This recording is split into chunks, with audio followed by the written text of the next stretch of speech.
Hi అండి, అందరికీ good morning.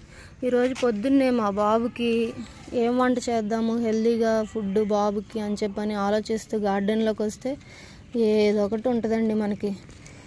ఆకుకూర వేద్దాము పప్పులు అని చెప్పని ఆకుకూర కోసుకుంటున్నానండి. ఇది తెల్లగల్జేరండి. దీనివల్ల చాలా హెల్త్ బెనిఫిట్స్ ఉన్నాయి. కిడ్నీలో స్టోన్స్ కానీ, పిల్లలకి నూలు పురుగులు కానీ. ఇదేమో ఎర్రగల్జేరండి. కానీ అసలు వద్దన్న మా గార్డెన్లో ఎప్పుడు నేనున్నాను అంటూ వస్తుంది. దీనిలో ఇప్పుడు ఇది పప్పులో వేసేసి మా బాబుకి లంచ్ ప్రిపేర్ చేస్తాను. అలాగే కొంచెం లేత మునగాకు కూడా పప్పులో, ఎంతో హెల్దీ, ఎంతో టేస్టీ. తెల్లగల్జేరు, ఎర్రగల్జేరు, మునగాకు పప్పు వేసి తాలింపులోకి కరివేపాకు లేకపోతే ఎలాగా? కరివేపాకు కంపల్సరీ కదా.